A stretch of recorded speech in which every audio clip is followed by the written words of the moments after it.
Today I'm excited to share with you a simple yet powerful routine for achieving massive wealth. This isn't about getting lucky or hitting the jackpot. It's about a daily practice that aligns your mind and body with the energy of abundance. This routine, grounded in the principles of neuroscience and quantum physics, can transform your life. So let's dive in and explore how you can create the wealth you desire. Every morning when we wake up, our brains are filled with memories and emotions from the past. These are circuits and connections that have been reinforced over time. When you start your day, you're often operating from these old patterns. You think about your problems, and each of those problems is tied to specific memories and emotions. If your brain is a record of the past, you're already thinking and feeling as if you're stuck in the past. And if your brain is a record of the past, your future is likely to mirror that past. To break free from this cycle and create massive wealth, you need to shift your focus.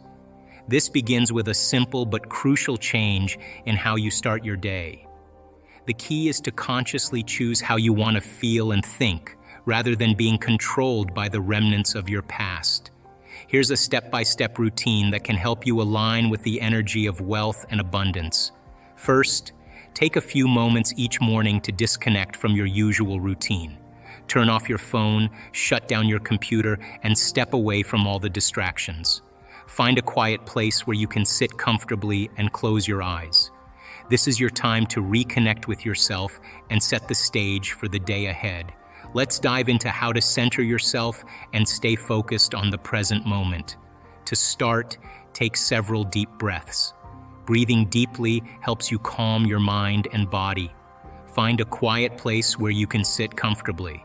Close your eyes if that feels good to you. Begin by taking a slow, deep breath in through your nose. Fill your lungs completely and hold the breath for a moment. Then slowly exhale through your mouth.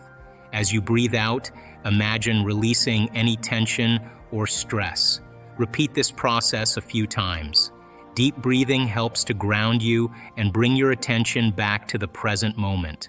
When you focus on your breathing, you shift your attention away from thoughts about yesterday or worries about tomorrow. Often, our minds are busy with memories of the past or concerns about the future. These thoughts can distract us and drain our energy. By concentrating on your breath, you gently guide your mind back to the here and now. Now let's talk about the importance of being present. When you are fully present, you are in the moment. This state of being is crucial for creating the reality you want. Being present means you are not overwhelmed by past regrets or future anxieties. Instead, you are fully engaged with what's happening right now. This clarity and energy are essential for focusing on your goals and desires. As you continue to breathe deeply, you may notice that your thoughts start to drift back to the past. This is completely normal. The mind often wanders, especially when we are trying to focus on the present. When this happens, gently bring your attention back to your breath and the present moment. Don't be hard on yourself if your mind keeps wandering. Just gently guide it back. Think of the present moment as a blank canvas. It's where all possibilities exist. In this space, you have the power to create your future. When you are present, you are in a position to make clear decisions and take inspired actions. You are not influenced by past experiences or future uncertainties. Instead, you are grounded and ready to create the reality you desire. While you're practicing staying present, you might find it helpful to use a simple technique. After your deep breathing, spend a few minutes reflecting on what you want to achieve. Visualize your goals clearly in your mind. Imagine yourself living the life you want. Feel the emotions associated with that life. As you do this, stay focused on the feelings and images in your mind. This practice helps reinforce your intention and aligns your energy with your goals. Another useful practice is to notice how you feel in the present moment. Are you relaxed or tense? Are you calm or anxious? Becoming aware of your emotional state can help you understand how you're responding to your environment. If you're feeling stressed or uneasy, take a few more deep breaths and gently guide yourself back to a place of calm and focus. Once you're grounded in the present, ask yourself a powerful question. Can I be defined by a vision of the future instead of the memories of the past? What do I truly want to achieve in my life? Take some time to answer this question and get clear about your vision for wealth. As you contemplate and define what wealth means to you, you're actually changing your brain. You're creating new neural pathways that align with your vision. Let's explore how to create the emotions you want to feel when you achieve wealth. Imagine having all the financial abundance you've ever dreamed of. Picture yourself living in that reality. Now think about how you would feel if you were already there. Would you feel joy, excitement, gratitude? These are the emotions you need to focus on. It's important to start feeling these emotions even before you actually reach your financial goals. Your brain and body don't distinguish between what's happening in the real world and what you're imagining or feeling in your mind. They react to your thoughts and feelings as if they are real experiences. Here's how you can use this to your advantage. Begin by setting aside some quiet time each day. Close your eyes and vividly imagine your life with financial abundance. See yourself enjoying the benefits of wealth.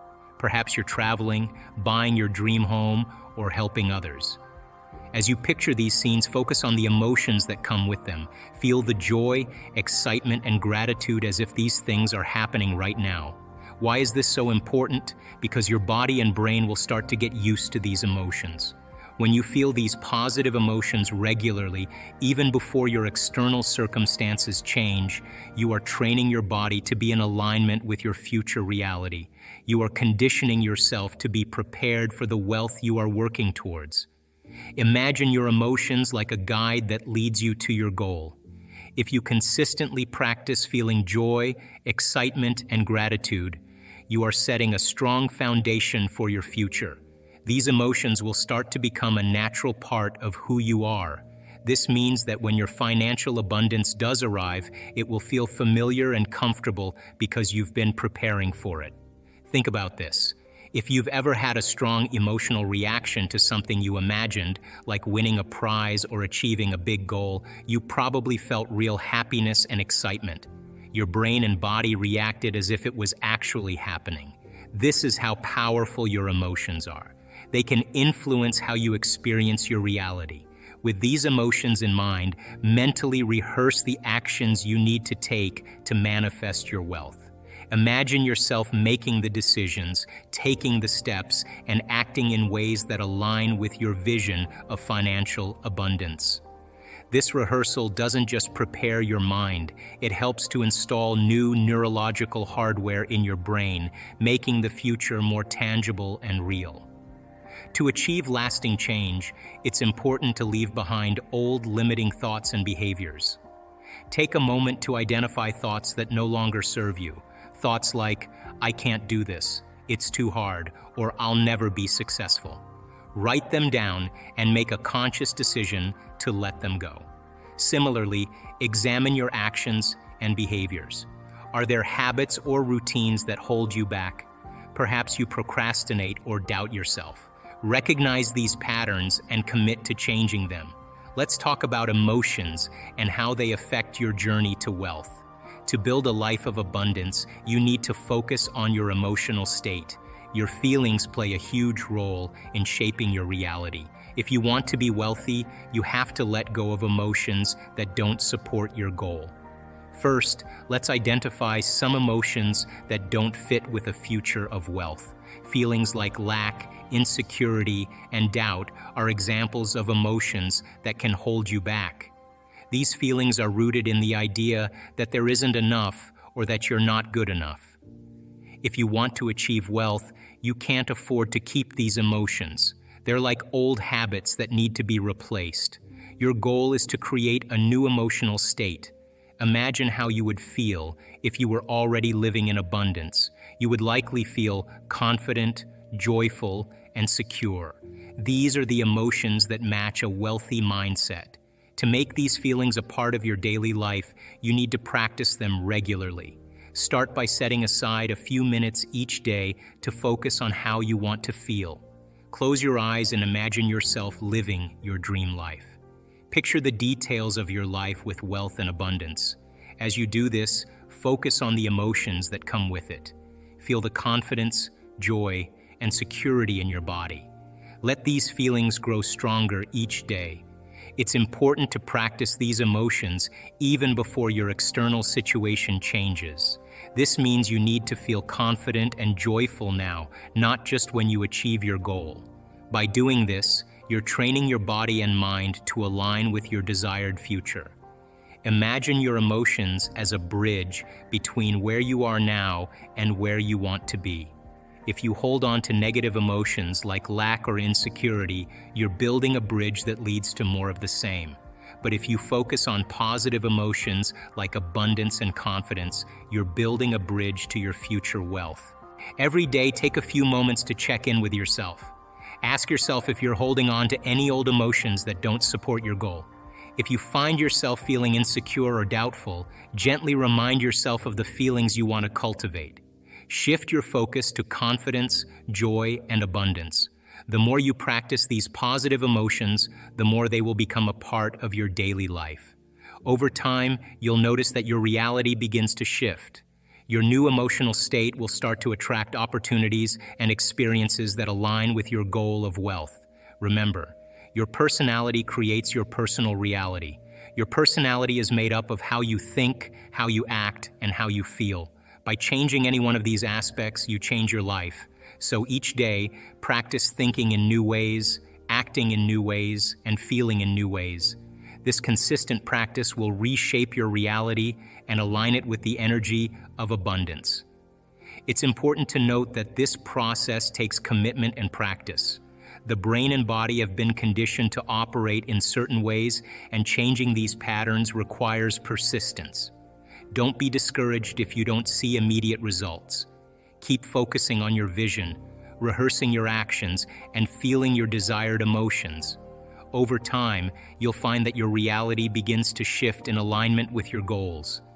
By following this routine, you're doing more than just wishing for a change. You're actively working to make it happen. You are taking control of your thoughts, feelings, and actions to shape the reality you want. This is a powerful way to bring about the changes you desire in your life. Think of your mind and emotions as tools you can use to create your future. When you focus on what you want and align your feelings with those goals, you start to influence how things unfold in your life. This isn't about waiting for something to happen to you. Instead, it's about being proactive and making things happen through your own efforts. Imagine your future as a blank canvas. Everything you want, whether it's financial wealth, personal growth, or a fulfilling life, is like a picture you're painting.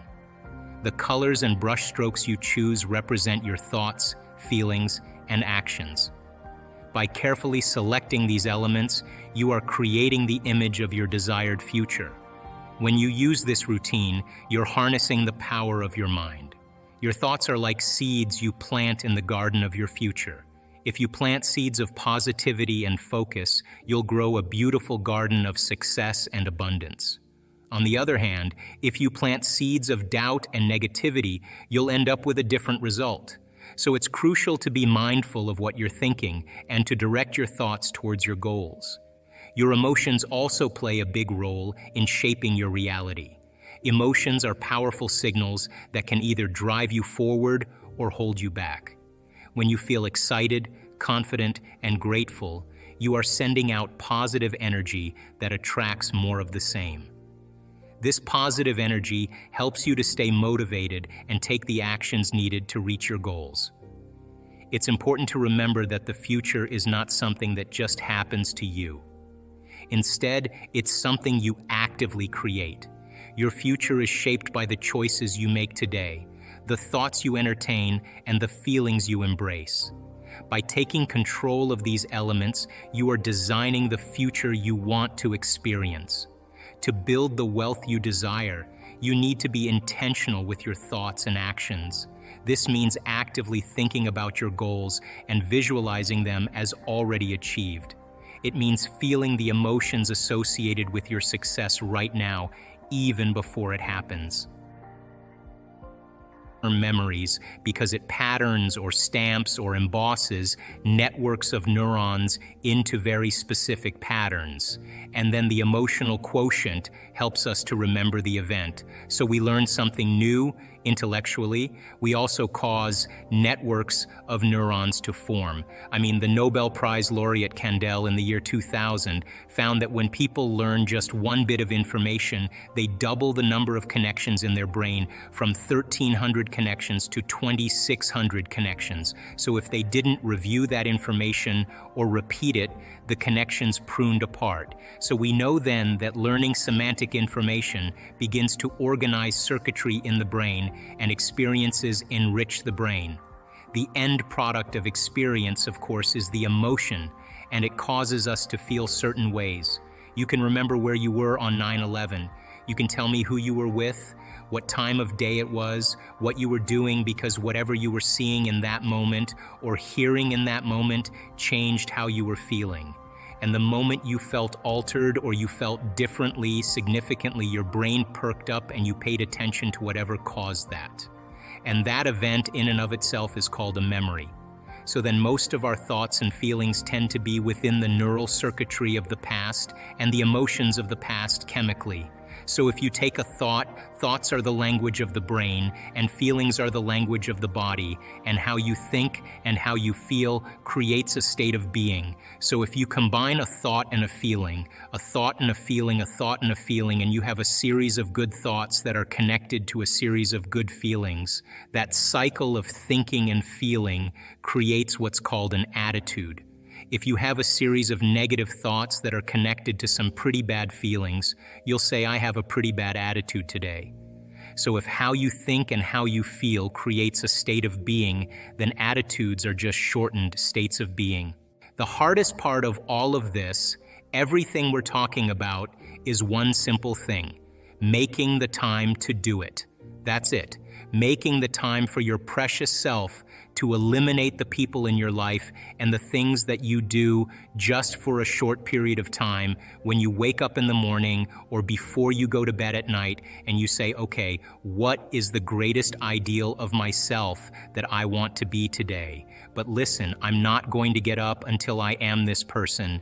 When you begin to wrestle with your limitations and overcome them, you know, there's so much talk in the United States about self-love.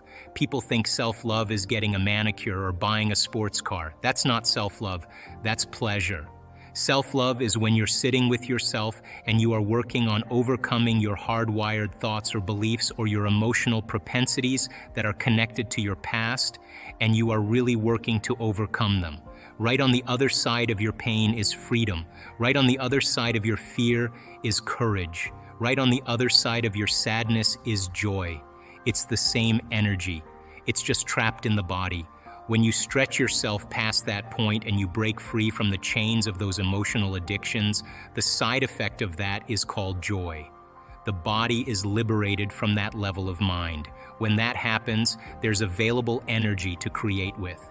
So when you break through that, you begin to love yourself, you begin to respect yourself, and you begin to love and respect others because you see yourself in them. And now that you're free from it, you can understand them with compassion without knee-jerking in the same way. So the difficulty here is really making the time to do it.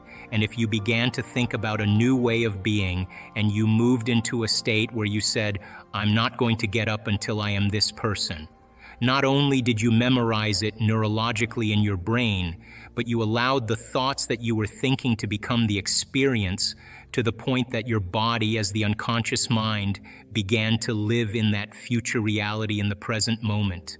And when you got up, when mind and body were working together in that state of being, and you said, I'm going to maintain the state of being my entire day, and I don't care. Bring on the challenges because I want to test my greatness. And you did that the entire day. The end of your day, when you finished your day, more than likely you'd have more energy than when you started. The literal translation of the word meditation in Tibetan means to become familiar with. The symbol means to become familiar with. So if you're becoming conscious of or familiar with your unconscious self, to the point you're so conscious of your unconscious thoughts, so familiar with your unconscious habits, and so aware of your emotions that you would never let them go by unnoticed by you, there's no chance for you to return back to the old self, to know thyself. And then, if you became familiar with a new self because you neurologically fired and wired it in your brain, and you emotionally conditioned your body, and you were able to do it enough times, sooner or later, it would get easier, and it would become more familiar to you, and you would be able to move into that state of being. By the way, a new state of being is a new personality, and a new personality is a new personal reality. One of the things about substances is that it actually helps to change chemistry in the brain and body, so there becomes a chemical dependence on it at that point. But the person who wants to change has to want to change. That's the first element. In other words, no one can make you change, but you have to find it in you to really see if this is what you want to do.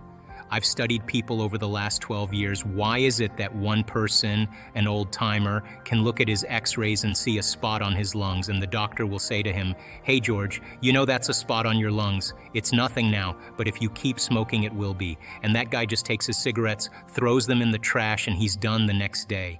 How do you explain that? He made the decision, and the decision was an experience, and it began to rewrite his chemistry and his biology.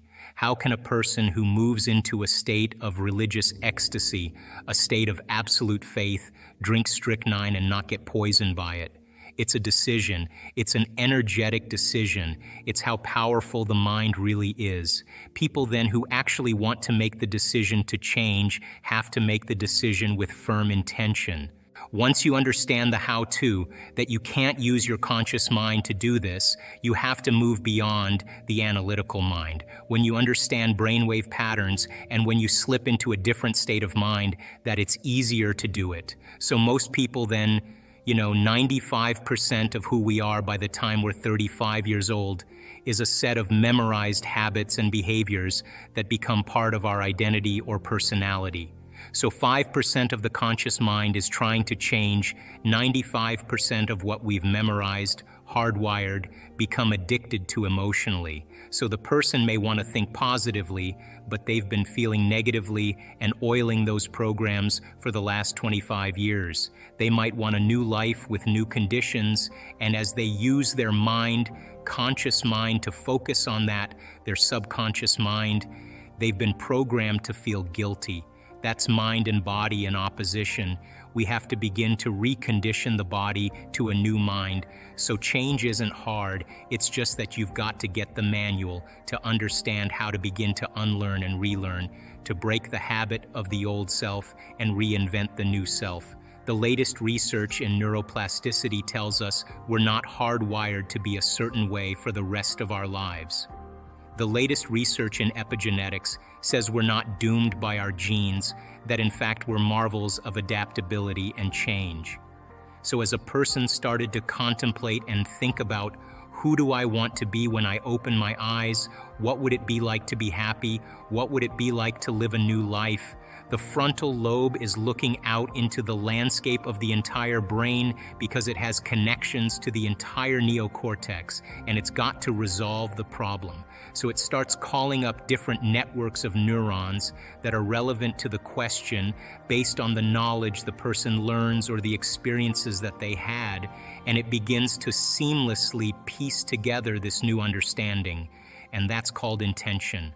And so if you're reading a book about how to become more happy, or if you're reading a book on how to be a leader in your life, where you're studying the process, every time you learn something new, you add new connections to your brains and raw materials for you to imagine even more.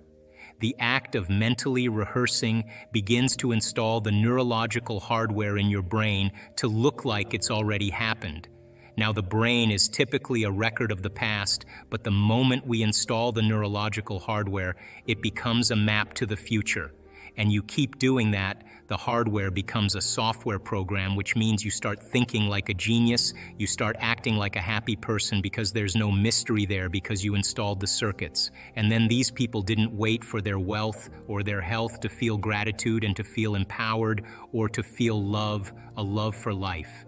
They began to feel those emotions ahead of the experience, and their body, as the unconscious mind, doesn't know the difference between the experience and their life that creates the emotion, and their emotion that they're creating by thought alone. The body's believing it's living in the future, in the present moment, and the stronger the emotion that they felt, the more they're going to pay attention to the thoughts they're thinking. And now all of a sudden they're changing their biology from living in the past, present reality to living in the future, present reality. And I was so intrigued by this process that I went back to school to study neuroscience because it was the answer in the internal process of rehearsing and imagining. They had long moments where they lost track of time and space, where when they opened their eyes, they thought it was maybe 15, 20 minutes later, and it was an hour and 15 minutes later. When we get into the present moment, there's a moment where you lose track of yourself, you forget about yourself, and only in the present moment do you have access, according to the quantum model of reality, to other possibilities. And when you're truly in the present moment, the generous present moment, that's the moment then that you are no longer living in the familiar past or the predictable future. And in order for us to change, I realized that we have to get beyond our environment. And what's our environment made of? People, husbands, kids, bosses, objects, things, places. You got to get beyond your emotions, your body, your pain, your disease, and you got to get beyond this concept of linear time. So when we get beyond our body, our environment and time, we become pure consciousness, and now that consciousness can begin to connect to the consciousness of the field. And all of a sudden I realized that when people are nobody, no one, no thing, nowhere and no time, that's the moment. And if you could give 1 to 3 different things that we could think differently or eliminate when a thought comes to us or we react in a certain way, if there's something you think, if we eliminated 1, 2, or 3 things and we did this every day for 7 days, we would start to see incredible feelings of differently. We'd feel healthier, more lively, more loved. What would be those few things? Okay? Well, most people, number 1, they get up in the morning and they check their cell phone, they check their text, their WhatsApp, their Facebook, they post something on Facebook, drive to work the same way, do the same thing. So they're in a program. They've actually lost their free will to the program. So if you start your day and you start your day with this simple question, what is the greatest ideal of myself that I can be today? You ask yourself that question. Now listen, your body's gonna go like, well, we've got to get a cup of coffee, and you've got to go, I'm tired, and you've got to go, Body, you're not the mind, I'm the mind right now. You're gonna sit here, I'm gonna feed you, you're gonna get your coffee, you're gonna do all those things, but right now this is my time. You're gonna obey me, right? So now the body's no longer the mind, you're the mind. And so when it wants to get up and you become aware of it, you return back to the present moment. Every time you do that, it's a victory, and you're changing some aspect of yourself. So then ask yourself, I do this all the time. Write down 4 thoughts that you're going to stay conscious of the whole day. I can't, it's too hard. You'd be surprised the moment you become conscious of what those thoughts are, how unconscious you've been to them all day, all for weeks on end. Write down what you speak, how you speak, 4 things you want to change, how you act. How do you act? Do you complain? Do you blame? Do you make excuses? Do you feel sorry for yourself? That's a victim consciousness. What emotions do you live by? Is it possible that you're so used to living by guilt and you don't even know it's guilt? It just feels like you? Do you allow your energy to drop? Become conscious of those states of mind and body and review them and say, this is the old self. Then say, what thoughts do I want to fire and wire in my brain? And start firing and wiring and start feeling it. What behaviors will I demonstrate today? What choices will I make? One day, one lifetime. Just like you did, rehearse them. Rehearse the whole entire thing. Begin to install the neurological hardware in your brain. And if you keep installing it, the hardware is going to become a software program, and you're going to start thinking and acting that way. And then here's the tough part. Can you teach your body emotionally what your future is going to feel like before it's made manifest? And don't get up until you feel that way. Now practice that for a few days and then see if you can stay in that state and watch all of a sudden all those weird doors start opening for you. Synchronicities, whatever they are. Number 2, take up time at the end of your day. The end of your day before you lay down and give thanks for your life. Feel gratitude and really teach your body what it feels like. The emotional signature of gratitude. Gratitude means you're getting something. If I give you something that's of value, you would say thank you because you would feel it, right? So when you're receiving, you're giving thanks. So gratitude is the ultimate state of receiving. So then people only accept, believe, and surrender to the thoughts equal to their emotional state. So if you're in a state of gratitude, every thought's gonna make it right down into your body. If you're saying, I'm healthy, I'm healthy, I'm healthy, I'm wealthy, I'm wealthy, I'm wealthy, and your body's programmed in negativity, it's saying, no, you're not, no, you're not, no, you're not, that thought's going to stop right here. So as you elevate your state, there are about 100-200 different chemical reactions that go on in the body that begin to restore and repair the body in a state of gratitude. And so we've done the research to prove that. 10 minutes and just feel it with all of your heart. That's it. And the third thing, and very important, take time.